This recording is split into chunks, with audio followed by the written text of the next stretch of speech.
Hello, founders. Welcome to Startups.com. We are live, coming to you every Tuesday, Wednesday, and Thursday. Tuesdays, we do pitch decks. Wednesdays, traction hacking and revenue acceleration. And then Thursdays, we talk about pretty much everything that we come across in terms of answering questions, stuff on our minds. I have with me Will Schroeder, founder and CEO of Startups.com, 9-time founder, 5 exits. Will, question for you. What was the beginning of your founder journey? What set it all off? Take us back. Oh man, it's funny. I just gave like a mini TED talk on this. A quick backstory. I was asked keynote at an entrepreneurship conference, and they asked, "When did it all start for you?" And I was like, "It was 8 years old. I sold my first piece of candy." Nice. And I mean, a lot of people say that, right? But I was 8 years old. I sold my first piece of candy, made a profit, bought my lunch with it that day. You know, gave the lunch lady my dollar, which was how much it cost for a lunch ticket back then. And I specifically remember handing her 4 quarters, and I was like, "That's the first dollar I've ever earned." And after that, like I was off to the races. Like as soon as I understood that you could sell something for more than you paid for it, I was ready to go. It was amazing. That's very common. Like, you know, you look at Mark Cuban sold garbage bags. I believe Warren Buffett also sold candy as well. It's just a common, like it's something in the blood. So Every time. Here's my follow-up question. If you had to answer honestly, someone came to you and said, should I become a startup founder? What would be your first answer? Absolutely not. Now, and okay, so let me parrot that back to you. Imagine you were interviewing for the job of a startup founder. Okay, I was recruiting for the job of a startup founder, and I was interviewing you. And my pitch looked something like this: how would you like a job that has no specific responsibilities, yet you're responsible for everything? You will probably never get paid. It will be thankless. No one will ever tell you did a good job. You'll never know if you're actually growing or dying at any given moment. And you're probably going to lose all of your friends and relationships in the process. Nobody is going to understand you. Yeah, right. Where would you like to sign up for that job, right? Like, It's a dumb idea. It makes no sense whatsoever. Now, obviously, you and I are very particular to that particular path. It reminds me of, there was this great commercial. I think it was for the Marines, if not the Army, but I think it was for the Marines. And it says, we're looking for the people when the bombs go off that run toward the action versus away from it. Right. And I thought to myself, like, there are very specific people that are like, I'm going to run toward that bomb. Right.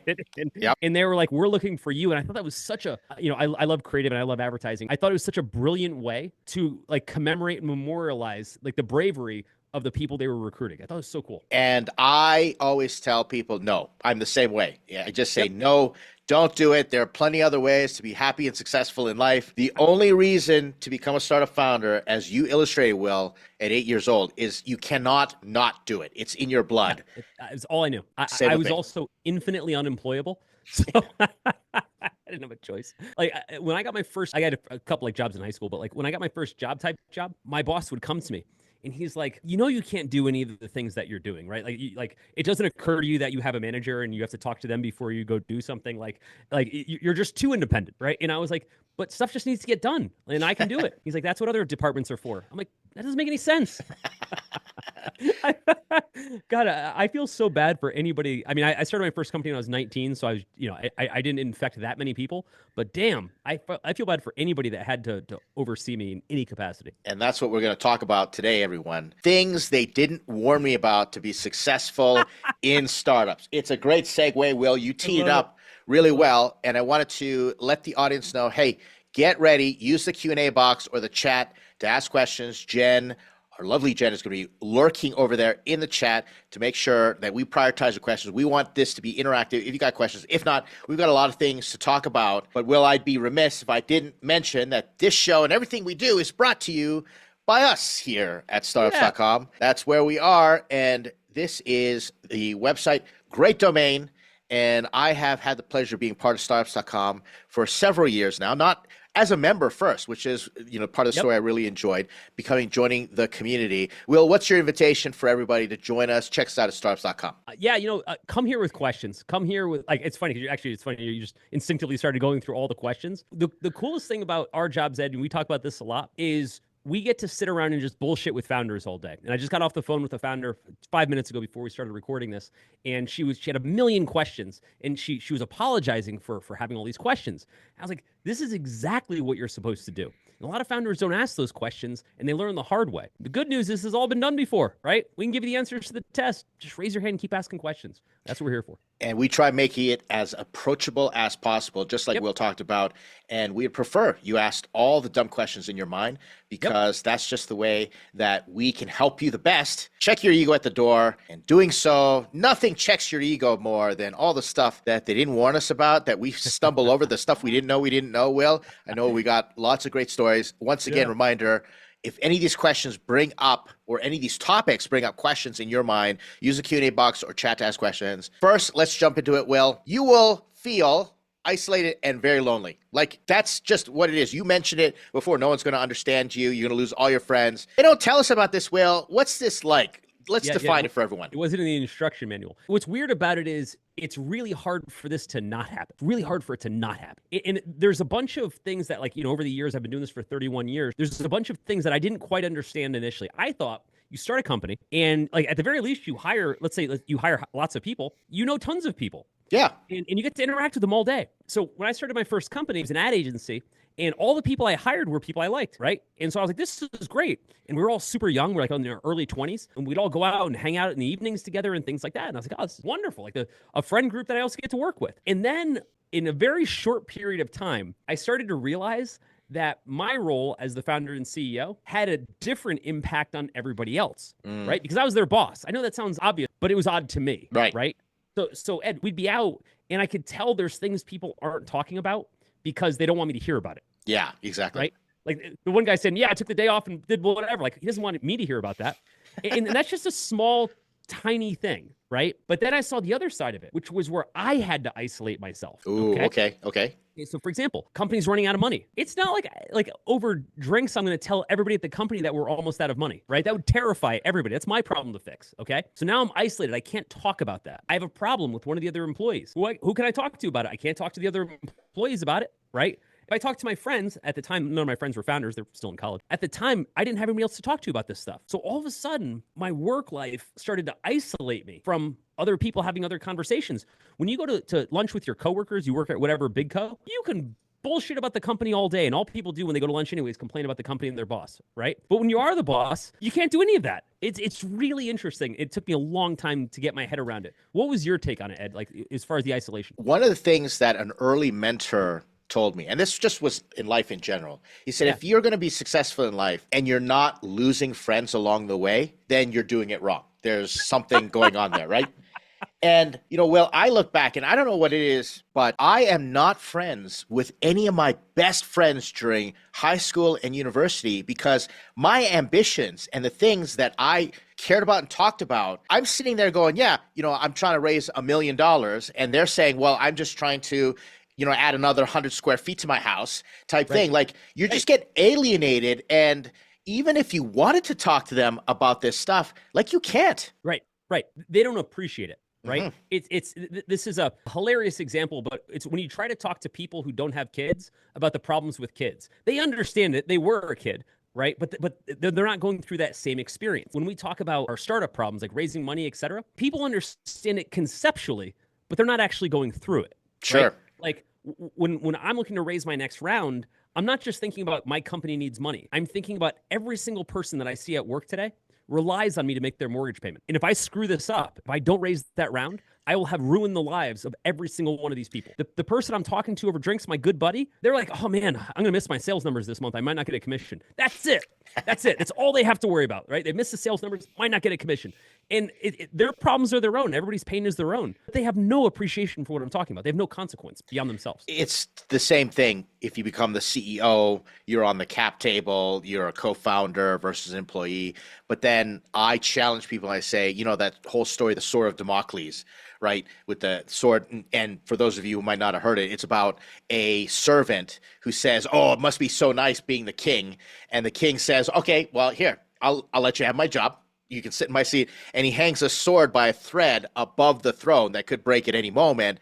And you're just dealing with different types of conditions. So that's the first thing. Second thing, Will, you know what weirds me out, and it took me a while to wrap my head around it, and I think a lot of founders need to be okay with acknowledging this. It's weirder when you are surrounded with people, you're connected. Will, I can get on my phone and I can send you a message. I can send anybody a message anytime. I am never alone, ever. if I don't Right. want to be, yet I feel lonely. And I think that cognitive dissonance, that gap in the perception, reality, what's happening on the outside, what you're feeling on the inside, really makes founders go through some emotional turmoil. And sometimes I think founders feel guilty or ashamed that they feel alone and isolated, and then they don't think they can talk about it. Right. Well, but being alone has to do with commonality, right? So you can be in a room full of people, you can be with your own family, but if your issues have no commonality, then yes, they're there, but they don't understand what you're talking about, right?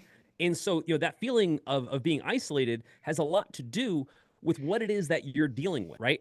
I've got a 13-year-old daughter. She's amazing, right? But she's going through 13-year-old daughter stuff. My wife might understand it, right? I don't understand it. I mean, like I talk to her infinitely. I'm just saying that like I haven't been through what she's going through. So she has the risk of becoming isolated. Even though the people around her love her so much and care about her so much, they don't have commonality. And the lack of commonality, which is so flagrant among founders, is a massive issue. Yes. And so, Will, we've acknowledged, we have identified this. We're doing all the founders a favor, especially the new ones. You're going to feel this, and it's okay. It's normal. Will, what were the things that you did to address this, or what do you do now, and what would you recommend? I think part of it was understanding why it was happening. Gotcha. Right? Again, it was challenging in the formative stages when I was first starting my career, because I've pretty much been a CEO my entire life, right? And so most people grow up to become a CEO, right? I started as a CEO. So there's a lot I never learned. Like I didn't even learn what it meant to be an intern, much less a CEO. So I kind of had to do this backward. And so no one kind of like pulled me aside and said, well, this is what's going to happen. Unfortunately, I had to do on-the-job training for 30 years. And with that, I started to realize that like the stuff I go through is unique to me in my position. Gotcha. Right? Like, again, if we're going to miss a funding round, everyone else loses their job, but I lost everyone's jobs. Right? And that is a brutal weight. At any given time, if the market changes, if there's a lawsuit, if there's like, some just cataclysmic event, everyone else, they might lose their job. And I'm not saying that lightly, but I might lose my house, right? Yeah. Like I might lose everything. And a lot of people don't have that level of consequence, thankfully, or it certainly can't understand it. And it took me a long time to realize that there wasn't really parity out there. I have gone through a lot of hours of therapy. I've got the receipts to work through this stuff. I've gone on retreats. I've gotten help. I've gotten to the point where it's a humbling experience to say, I need help and I'm okay with not being okay. Yep. But I had an executive coach, Will, one time tell me, he said, Ed, it is your responsibility to train the people in your life, help them help you on how you need support. And I took that very seriously. Give you an example. So we're both married, which is great. Your wife is fabulous. I hope you get to meet mine one day. And the thing that I really like are hugs. So I'm a physical affection, huggy, kissy, gropey kind of guy, right? Yep. I'm always the big spoon. Okay. Let's put it that way.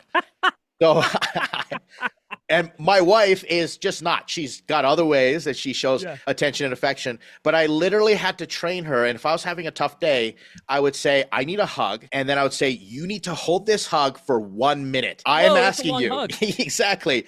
You got to go with me on this one. I need your help to get on the other side. And to her credit, she's really good. Like she responded because she wanted to, but she never had the context on how to help me as a founder to get me through that loneliness and isolation. So that's a technique that I use. What do you think? I think that building a social circle around you where you can develop commonality, most people don't have it by default, to be fair. Right. So it's a big reason why we tell people to surround themselves with at least a few other founders. Exactly. You were at one of our founder groups in person when you were in town about a month ago. You saw how like 6 or 7 other founders, as we sat around one of the founders' living rooms, were very open about the things they're dealing with. And they knew instantly that everyone in the room knew exactly what they were going through. Well, not only that, they were happy to see each other. Yeah. And it was like, oh, I'm so glad I get to be here, just kind of venting and talking. Yep. And they were so grateful to have a conversation. And I've seen this over and over again. And it's the reason, Will, we have founder groups, we have peer groups, we do this thing called Startups.com, where we get people together and we say, hey, you are not alone.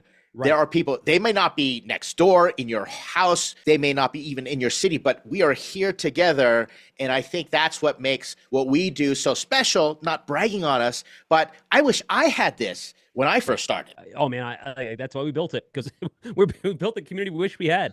And I got to tell you, when you see a lot of other founders, like we go out and like recruit founders to like in our communities, and they don't realize that this exists. And then they sit in a room full of other founders, and they realize instantly they finally found their tribe, and they can be honest about all these things they've been holding back. It's amazing. It's wildly cathartic. That's what we're talking about today, everybody. Things they didn't warn me about about to be successful in startups and welcoming some of the members that are joining us in the audience. I see you sneaking in. Use the Q&A box or chat to ask questions. If you got some questions as we go along, we're going to talk about the next one. Once you have investors, it's no longer your money. This is a weird kind of paradox that we're going to experience. And we have a lot of founders, Will, that are raising money. And now, rightfully so, they haven't really thought through what happens when that check hits the bank.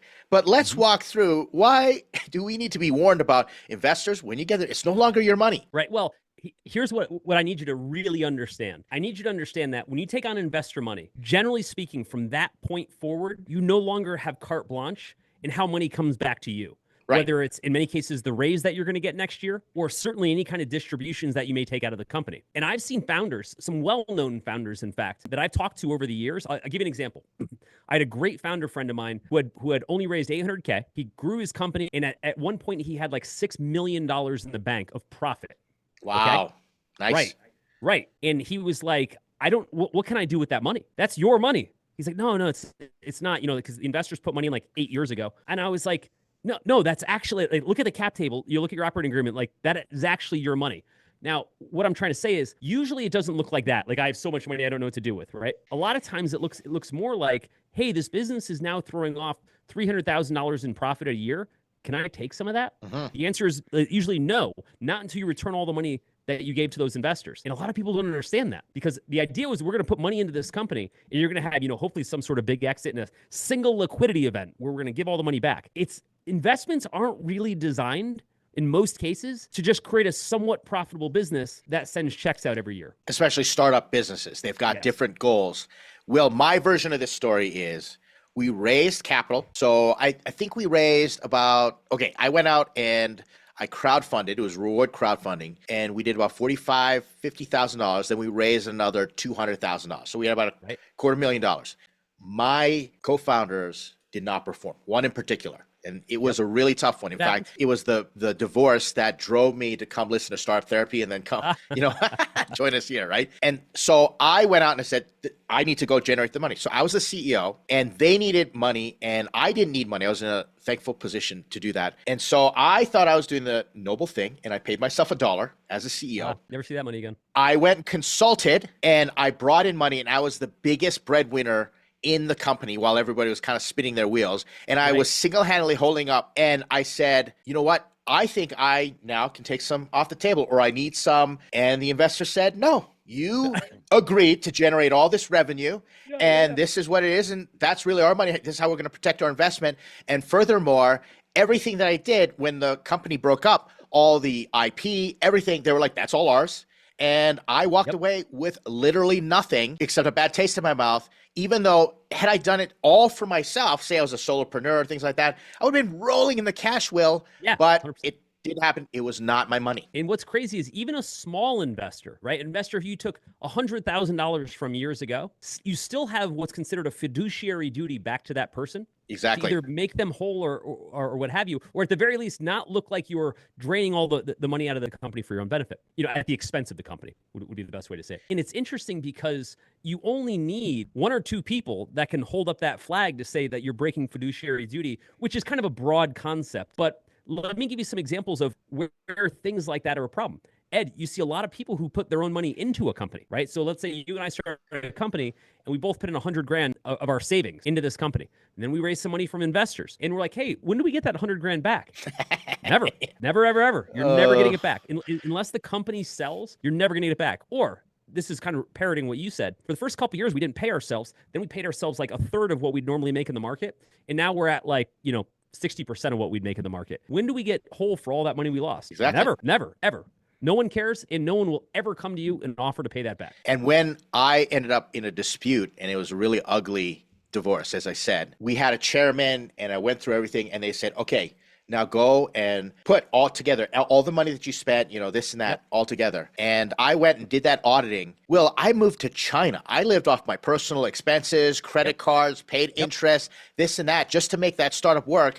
And I got zero credit for all of that. So reality happens. I learned this the hard way because like the fourth or fifth startup I did, I put a substantial amount of my own money, like very quickly, like maybe $250,000, something like that in the company. And then we ended up raising money very quickly. And so I thought like there was some sort of IOU situation that I'd be involved with. And because we raised on very favorable terms, a very friendly investor, all those good things. When I brought it up, I wasn't a jerk about it. I was just being friendly about it. I was like, I just need to know how to account for this money. And they said, it's already accounted for. Like, what do you mean? Cap table, that's your equity. Exactly. Right? They basically said, what you own in the company, that's what it cost you, right? Yep. That was it. End of conversation, never came up again. Oh my word. Sometimes I feel so bad to have this conversation with founders, but it's a necessary conversation. Will, then how do we mitigate this hard truth that we're going to experience? What are some things that now you're advising founders to actually think about or potentially do to address this potential huge albatross that's going to be hanging over everybody's necks? I actually get this quite a bit. I've got a lot of founder friends that'll come to me and they'll say, hey man, I'm on year 8 of this business. We raised some venture, maybe a few $1,000,000 over the course of years. And it's just not, it's not going to be a venture exit. It's a good business, right? It's maybe generating $4 million a year of income, total revenue, and maybe $200,000 or $300,000 of profit. Okay. I'm still getting paid next to nothing. And the amount of money I had foregone to do this is insane at this. So their question becomes, what do I do here? And I remind them, you can go back and renegotiate your deal, right? And we talk about, how to create that leverage, et cetera, but you are not forever consigned to a deal, right? This isn't an indentured servitude of startups, right? You are a free person and you can go back to your board and say, this is what I want the new deal to be. And they're free to tell you no. But the worst thing you could do is say nothing and just consign yourself to that fate. And do everything you can to get that leverage, as you say, by performing. Probably one founder that I admire. I know Elon Musk has done this with, I'm going to perform and I want my compensation. Yeah. And not big a fan. But I do respect the way Mark Zuckerberg did it because he, even though he doesn't own the majority of his company, he still owns quite a bit. He's got a lot of control. He's still the boss. And he just constantly went back and he negotiated with the board and, figured that out. And so I agree with you. It's okay to talk about it, be open. But the other thing that I'm advising founders, when you're going out and raising money, everybody, go in with eyes wide open. Hope for the best, plan for the worst, have these brutal conversations with us that we're going to tell you because, well, I can't think of any other place where two dudes, founders, are so openly talking about their nightmares that they've experienced. But that's what we want to do for all of you out there. Absolutely. Absolutely. All right. And what's next? Things they didn't warn me about to be successful in startups. Continuing, remember everyone, going to remind everyone just for the clips here and just make sure that everyone feels free that they can ask questions. Put in the Q&A box. If you're out there watching this on the YouTubes, drop a question in the comment. We'll make sure that we gather it and we answer it during one of these shows. You will rarely feel victorious. Will I have experienced so many anticlimactic moments? This is how I describe it, where I go, oh man, $250,000 check is going to hit the bank. Or I've gotten a point where I've gotten an agreement and they've said, all right, we are opening your credit line for $100 million.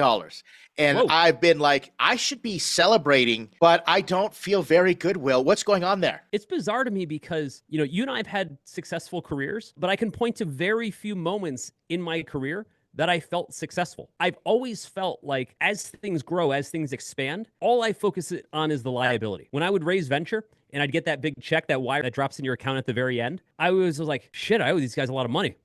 Damn. Right? That was my first thought. I wasn't like popping bottles saying, oh my God, I raised money. I was like, this is a giant liability, and now I've got a gun to my head. Yeah, I'm like, now I have all this work to do. That's how I'm thinking about it. Yep. And it's like, from the outside, people look at it as what a phenomenal milestone, because from the outside, you get to see the benefit without any of the cost. I'll give you a perfect example. I was just talking about this with my wife yesterday. As you know, we're building a new house. And yesterday, one of the contractors at the house, who were still in construction, and he's sitting there and he's like, man, you must be so happy to be able to have this. And all I could think to myself was like, dude, you know what my mortgage payment is? I was like, that's all I see. When I see the house, I just see a mortgage payment, right? Like I just see the cost of it, so to speak. And I didn't say that to him, right? I just said thank you and kind of killed it at that. But my point is, when I think about those moments that should be phenomenal, if you will, when I look back, and I don't just think it's a bad attitude, I think it's just a realistic assessment of what's happening. I look at it as when we get this great hire, there's one person that we've been looking for forever, and they finally accept the job. I'm like, shit, I got to keep that person paid. I'm like, oh my God, like I got to make sure that guy's kid still goes to college, or whatever the situation is. There's always that next thing that you have to worry about, and that's what really boils down to, And we got a question from the chat here, and I think it's very relevant to what we're talking about. But I wanted to chime in and say it's kind of like, I'm a YouTube creator, right? And so when you first start off, it's like, oh, I just want to get monetized, 1,000 followers, 4,000 watch hours, right? And then I'll feel good about myself. Like, I'll be like, I'm accomplished. I did that. And then I'm like, no, I just need one video to get over 1,000 views, right? And you did that. And then next thing you know is, what do I got to do to get to 10,000 subscribers? And it just keeps going on and on. And then next thing you know, you're looking at Mr. Beast, who's got like, 100 million. You're like, I've got so much work to do. There's no room for celebration, right? So that's what we're talking about, those milestones. That being said, I spend a lot of time, and I believe you do too as well, Ed, is practicing gratitude, right? Like trying to be grateful. But again, I share, and you do the same. I have a consequence to that milestone, right? So for me, it's not just, we sold something or we did something. It's everything that comes along with that, which makes it very hard as a founder to feel victorious. When you look on the outside, again, people see like you have nice stuff, or your company's well known, or you raised a bunch of money. They just see the upside. They don't see the cost and the stress and the sacrifice that comes with that upside, which is bananas. Yes. And that's a great segue about perspectives, Will, because we got this question in chat. Founder is saying, did you get a lot of advice from people who've never been in the startup space? Example, they've never pitched investors, but had lots of opinions of what you should do when you do pitch investors, not ill-intentioned, but silly. And this goes to all different types of advice, like you should be doing this and you should be doing that. And I see this problem. And they just have no context or connection to what you're doing, especially when you're trying to raise money. Well, what do you say to founders who are experiencing this? Let's take this a step further. The worst startup advice I ever get is from investors, right? Right?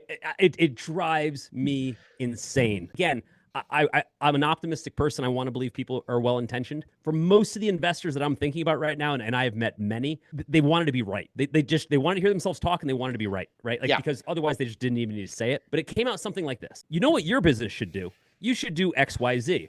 And I'm a very polite person, right? But boy, it pisses me off when people basically have no self-awareness, and they'll say something, and I think to myself, okay, this is me thinking it, right? These aren't the words coming out of my mouth, right? Because I'm polite. But me thinking it is, okay, you've been thinking about my business during this presentation now for 9 minutes. I've been thinking about it for 5 years, every waking hour. Do you really think that you have a stronger insight on this business after 9 minutes than the people who actually run this business? Or follow-up question, have you ever run a business? For a guy who has a lot of input, right, on how businesses should be run, have you ever run one? I've never played professional basketball. So if I meet LeBron James, I'm not going to tell him how to make better jump shots because I don't do what he does. Yeah.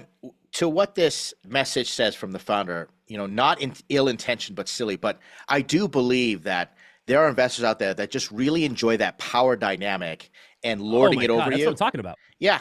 They feel entitled to basically throw their weight around because they're like, you need me more than I need you. Yep. I'll give you an example. Founders here at Startups.com, and I felt so bad for them. They go off and they get a referral to someone. They're pre-revenue, okay? Very important fact here. They go and they pitch to someone, and this person is a high-up executive in Goldman Sachs. That's right. I'm calling out investment bankers as some of the worst culprits of this. And they look at this pitch deck and they say, where are your projections? And they're like, what do you mean? IRR. Yeah, exactly. What's going on here? And he says, you need to go back and figure out how to do projections, and basically, shows them like these, management consulting templates, all this stuff. They literally spent months learning how to do projections. Yep. Go back, present. And of course, he's like, yeah, no, I'm going to pass. Right. And it was just the worst experience. And I was like, you don't have to do that when you're pre-revenue. And let me tell you how my perspective, and I've only done this like hundreds and hundreds of times and seen hundreds and hundreds of founders go through it, right? Raise tens of millions of dollars. I can just tell you what I've seen, but at least I have a different vantage point. And that's where the advice gets so wonky. I have a very specific way I give founder advice. It's always using something called the Gestalt method, which is, this is what I have done. This is what I do. Meaning your mileage may vary. How you do it may be totally different. This is how I do it. Now, there's a few reasons I do that. One of the reasons is the probability that the advice I'm about to give you of my experience matches exactly your business, your industry, your experience level, the conditions of your business is pretty much zero. The probability is zero, right? That all those things would sync up, okay? So what I did and how I did it probably has no bearing on how you would do it, which is why when I explain it, I say, here's what I've done. Here's been my experience. Maybe there's something there that you can pull from and append to what you're doing. but I can't possibly tell you how to run your business because it's your business. Well, that's a sign of you being a mature founder, a mature advisor, someone who's really helping people, and your incentives are not, tilted in one way or another. At the same time, Will, I think that what you're talking about is important, that the founder takes responsibility to step back and say, let's look at where this investor is coming from. Let's look at their frame, and I'll take it or leave it based upon that, without getting into a fight, without pushing back, getting insecure, but saying, you know what, I can see why they would have that perspective. Not for me. I have conviction. I'm going to do it this way. And that's the responsibility of the founder. We spend an inordinate amount of time teaching people how to build pitch decks, as an example. And a lot of folks, even some in the audience, have taken our courses and been in our workshops, et cetera. And I often caveat, I believe strongly in what I'm about to explain to you about how to build a pitch deck. But I want to be clear. This is one way to build a pitch deck. People have raised trillions of dollars without my help. So clearly there's other ways to do it. This is just one. I want you to take from this what's useful to you. If you want to use it verbatim, you'll probably be okay. But I can't possibly stand here and say you have to do these things because you don't. Yeah, founders come to me all the time and they say, Will said to do pitch decks this way. And I go, yes. And then they say, but you're telling me to do pitch decks this way. I go, yes. And they say, so which way should I do it? I go, yes.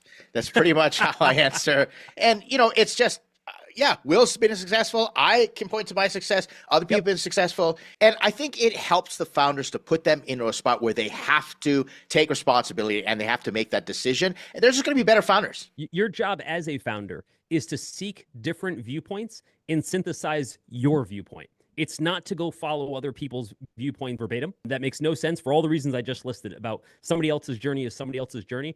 Ed, I even present this to my kids this way, right? I said, these are the conditions that I had. They are polar opposite of your conditions, right? What worked for me or what made sense for me, that's my life, not your life. I have no business projecting my bias onto you. Right. I say all the time, I'm a boomer compared to you. So take my advice with heaps of grains of salt and you'll be okay. I hope this answered the question for all of you in chat there. Great question. Thank you so much. I can relate to that. Things they didn't warn me about to be successful in startups. Once again, love the questions. Thank you. Keep using that Q&A box or chat to ask questions. Leave a comment. Here's the next one, Will. Here's what I came up with. Time is more valuable than money to your startup. Let me just explain. One of the biggest hacks that I figured out is to buy back my time. And in what way? In the sense that if I can use money to actually free me up, I have better leverage and I'll go get better traction. Whereas before, I was all about, I need to do it myself and I have to pinch every penny, every dollar. And then one of the things, and we talk about it a lot on this channel, is I did my calendar audit. And these days, even if I can even scrape an extra minute of mental energy, time, resources, and not have to context switch or switch programs. I wear the same black shirt every day, type thing. I am much more effective, and that actually creates a better ROI. And so I now guard my time more than I guard my money, Will. That is a luxury you've earned for yourself, right? In the formative stages when you're just starting off in your career, you got all the time in the world and you got no money, right? And so you tend to spend it. But to your point, you tend to not understand how elastic that time is. For example, for most folks, particularly CEOs and folks that have really heavy responsibilities in a lot of areas simultaneously, what you tend to do, like you were saying, Ed, is you context switch all throughout the day. That context switch creates a lot of time for just making those switches. So what you do is you go through and you audit all of your time. You don't have to get crazy with it. Here's how I did it. And it was life-changing. I created a spreadsheet. I just put it in 15-minute increments, best as I could. I kept filling it in. What did I do? And I didn't just do it every 15 minutes. I'd go back 2 hours later and just kind of broad stroke it. And what I was trying to find out was, where does my time go, right? I'm at this back then, 16 hours a day, nonstop. Why am I not getting more done? Here's why. If you give yourself 16 hours, you will fill 16 hours. Exactly. But the assumption is that your productivity is linear, that within those 16 hours, you will just keep churning out the same level of productivity. Clearly not the case. It turns out for most folks, you have peak productivity where you get your most shit done within a small number of hours. For me, it's 3 hours a day tops on a good day. Okay. 3 hours a day, I get 80% of my value done. The rest of the day, no matter what I do, I'm going to deliver 20% of value. Because it turns out when I looked at that timesheet, Ed, where's my time going? It's going to email, it's going to Slack, it's going to text, it's going to social, it's going in a ton of places, right, that have some level of value, but the game-changing stuff, not any of those places. Turns out, Ed, my most productive hours are before work starts. Why do you think that is? I'm not distracted. And doing that audit's so important. Now, let's take it to the next level. Yeah. There's a two-parter on this one. Okay. Because what bakes founders' noodles is their brains, I love okay? that. Is now how you invest that time. Once you know the value of your time, how Yeah. you invest the time is really interesting. Because, for example, let's say you're an early stage founder, like you're starting right in the beginning. And what they do is they'll go and they'll try and raise money. And basically they'll say, okay, now I'm going to spend $10,000 on a whole bunch of Google AdWords and survey Yeah. pages and all this stuff. When I would say, if you actually manage your time properly, you could get way better bang for your buck by going out and spending an hour talking to an actual customer. Right. But what happens is there's this disconnect between time and money. And I find the most successful founders understand the correlation between the two. So they know when to invest money and they also know when to invest time and maybe delaying some gratification or not trying to microwave it so that they have a better outcome so they can pour their money in later on and get exponential results. Absolutely. And I think it's really hard to convince people of that. More of yourself, but not your best self. This is where from chat. I was working 16 hours a day, 7 days a week. I get as much done now, and I have rock solid boundaries around time use. Yeah, that's the boundaries and understanding. Not all time, just like Will was talking about, it's not all equal. Not every hour of your day is created equal, and not every dollar is spent equally for that result. And you have to learn to manage both. When I look at my days, again, I look at when I have peak flow, okay? My peak flow at any given time is between 6 a.m. and 9 a.m. That is when I get 90% of like the valuable, unique things that I do. It's usually like writing or doing product development or something like that. Now, all the rest of the time after that is more like clerical, just rote tasks. I consider like if we're marketing on social media, Ed, you and I are very active, like in Reddit forums and YouTube on, whatever. I consider that a rote task. I don't consider that like a high value task. Yeah. High value being like, it doesn't require a lot of my mental energy. It's pretty straightforward. But when I sit there, like, we're working on a new product right now that I'm super excited about. When I go through the mental cycles of what's the next iteration of that product, I can't do it after 9 a.m. ever. Yeah, you've learned that about yourself. You bet. Now, the other side of it is, one of our founders just chimed in. I genuinely believe that you have to time box yourself. Yes. You've got to time box yourself. You've got to say, I only have 6 hours to be productive today, and I'm not allowed a seventh hour. That's the boundaries. The moment you go elastic with your time and say, it's as much time as it takes, worst answer possible. Good. Here's another thing that I learned. Being remote, and I'm so appreciative that we all get to work in different parts of the country and we're virtual, and I get to work out of home. There's certain comforts. But as far as boundaries, it's not just time boxing, but also I've learned that if I appear to be accessible, people will take for granted that I'm available. Yep, 100%. And so time boxing is not just putting boundaries on your time, but also boundaries on accessibility, allowing other people to infringe upon that time. When I need to get something done, I will literally turn off the phone. It's one of those things, no notifications. And we have the wonderful Jen who runs my life. She's lurking in the background here. And she time boxes me out. And like, Ed is not available during this time. Right. And I have to guard that because I get the best work done during those moments. Yeah, it's funny. And you and I talk about this from time to time. Like, I just keep shifting the start of my day to be earlier and earlier so I can have more unrestricted time. Like today, I got started at 3:45, which I know is bananas early, right? I had a whole bunch of stuff I needed to get done from like 4 o'clock until like 9 o'clock before I started my 9 o'clock stuff. And so that was my schedule. Well, the time that you got up, the hour that you got up to start working, I hadn't even gone to bed yet because I was wasting my time watching. I was watching Disney Plus. So very bad, very bad. Okay, thanks for making me feel bad, Will. I appreciate it. You're challenging me. Okay, one more, Will. Things they didn't warn me about to be successful in startups. And again, reminding everyone, use the Q&A box chat. I love the comments that are coming through to ask questions. Last one, Will. This is a little cynical one, but I threw it in here. Okay, Will. Everybody lies to you for different reasons, and let's spread it out here. Like, customers will lie to you. They don't know it. They'll tell you, I want this feature and I'll use it, but they're really not.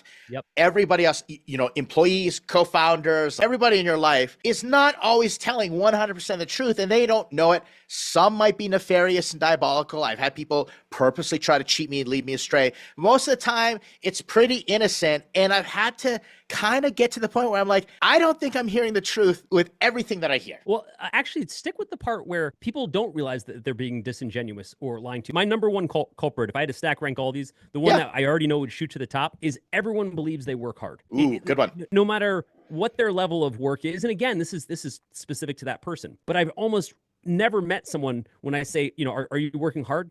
Again, not just for me, but I'm just mean in general. They're like, oh yeah, I'm working like crazy, right? I'm killing it. And I think to myself, are you? Like, by what metric? Yeah. And I'm not saying that you have to, kill yourself, to be able to say you work hard. What I'm saying is we all want to believe we work hard because it sounds strong and ethical and it's a victorious condition, right? However, I'm a pretty hard worker, Ed. I know you're a hard worker, right? I don't know very many people that work at the same rate I do, right? Not even remotely close. And so when I hear people say, I'm killing it, I'm like, all you did was check in at work. This is killing it, right? Like, you genuinely believe, like, when you go home to your spouse, like, man, I worked so hard today. Bro, you checked it on Slack like 4 times, right? Like, come on. But they believe it. They believe it. Yes. And the other thing, Will, is I find that people don't tell me the full truth. It's not a bald-faced lie, but not the whole truth, because they want to be polite and nice, and they don't want to hurt my feelings. And so customer discovery, getting feedback from my pitch decks, all those things, it's rare that, like you'll give it to me right between the eyes in a very respectful way where I trust your incentives, I trust your intentions, I trust your integrity. Right? Yeah. A lot of people, they're like hum and haw, and then they walk around, they tiptoe around it, and I don't get the full story. And I can really struggle with that, Will. I just cutting it straight. Well, and it's hard too, because it's hard to know what you don't know. I'll give you an example. I was talking to a founder, a gentleman we both know, a couple hours ago, and he was saying, here's the feedback I'm getting from investors. I think they're still interested in me, but they think that we might be a little bit too early, right? I was like, buddy, that's a no, right? And I said, investors are notorious for saying what sounds like a maybe, which is actually a no in disguise. Like, if we're talking about, people that are talking to you that aren't telling you really what they're saying, the investor euphemisms crack me up. So an investor says, and Ed, you can recite plenty of these, I'm sure. The investor says, well, we're not interested now, but we might be pretty interested when you get to $1 million ARR. Of course, you might be interested if my company grows. Who wouldn't be? Yeah, right? Who wouldn't be? But the answer is no, right? And so, but the entrepreneur doesn't hear that. The entrepreneur hears, "Whoa, man! All we have to do is get to $1 million, and they're in." Right? That's not what they said. Right? It's really fascinating to me, the muscle you have to develop as a founder to extract truth from well-intentioned lies. Yes.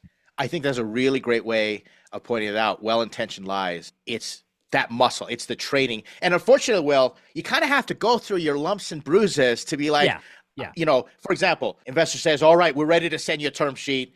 Or, yeah, we just need to do a little more due diligence and, give us a few months and all these things, right? And you wait and you wait and you wait, and then the founder goes out and starts spending that money that they don't have, and that doesn't happen. And it's like, okay, not going to make that mistake again because that lesson was very painful. It's part of the package. I always look at it like I've become a bit more cynical about it, and I think just in a healthy way. For me, unless the answer is a resounding yes, the answer is no. And that could be somebody that I'm trying to recruit, a job candidate, for example. Unless they're like, yes, I can't wait to come work here, I'm like, any other answers is some version of no. Same with customers, going through the customer sales process, and they won't sign the letter, they won't do the deal, the answer is no until it's a resounding yes. Investors, without question. If an investor isn't chasing you down, there's no version where an investor couldn't wait to invest in you but forgot to call you. Right? It doesn't work that way. And this applies to customers. This applies to employees, co-founders. Well-intentioned lies. I like it. So therefore, I'm just going to cap this off. So don't lie to yourself. Right? Oh, I like that. Right? Don't get caught up in that. One of the best pieces of advice I got from one of the first employees of Microsoft. He was mentoring us. We were raising money. And he said, Ed, there are just 2 rules that I want you to follow. And that is, don't fall in love with your own baby, and don't believe your own press. Right? And he really gave it to us straight and said, you could have all your internal cognitive biases all day long. That story in your head could be deceiving you. And that's something that I wish a lot of founders would continue to explore, because I think it would serve them well. I agree. And I think the idea that you have to develop a muscle to, again, filter all this is powerful. And the earlier you can coach founders and teach them that, or people in general, it's the same lessons I'll teach to my children, the better. Right on. Will, we got to the end of that. That was good. We covered a lot of things. So all the lessons that you weren't warned about that now, Will, of all the stuff that we talked about, what would be kind of like your main topic? Let's give a summary to all the founders of that. What's the most important thing? Boy, I think of all the things we talked about, for me, honestly, you wouldn't have guessed it, Ed, it was never feeling victorious, because I think I spent so much time assuming that moment would come and like running for a finish line that I always thought was a few steps further away.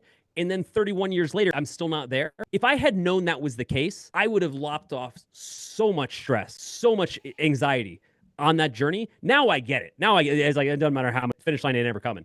And I'm okay with it. Like, I made peace with it. I can, as they say, enjoy the journey. But holy cow, that would have been helpful to know a long time ago. What about you? For me, it's the lonely and isolation. And the Yeah. reason I picked that one is because I think addressing that addresses all these other ones. Yeah, it's That fair. Yeah. if you can get into a great peer group, you can get mentors, you can get the people who are sort of ahead of you, who are your Mhm. peers, and the people who you mentor, and you just have that wonderful community. You can get that support. You can get people talking to you. You can get, those warning signs, people watch your blind spots. You can get that Yeah. emotional capacity. You can celebrate the victories with other people, and Yep. you Yep. can share that stress. So that's one of the ones, and you're the one that suggested that I said, yeah, that to me is kind of the big one. I love it. I love it. All right. Well, that brings us to the end of our show. Thank you so much. Reiterating, Tuesdays we do pitch decks. We got a good one. We actually have the founder here in the audience. We're going to do her pitch deck next Tuesday. Well, it's going to be great. Wednesdays, revenue acceleration, traction hacking. Thursdays, I got a real juicy one lined up for both of us next time, and that's going to be it. Will, last minute to you. What's your final encouragement to everybody watching? Hey, listen, you can't fast forward any of this stuff. By all means, absorb all of it. Like, get as much of this advice and mentorship as you can. But really, like anything else in life, you just got to live it. You got to do it, right? I mean, Ed and I didn't get any of what we're telling you because somebody told it to us. We're giving everything because we lived it. And part of it is just being better at seeing it coming, but you still got to live it. Do us a favor, everyone. If you know a founder that needs to hear these, share this video, share our channel. Come check us out at Startups.com. Thank you, everyone, for your participation. This has been great. Will, thanks again. I'll see you next week. Bye, everybody.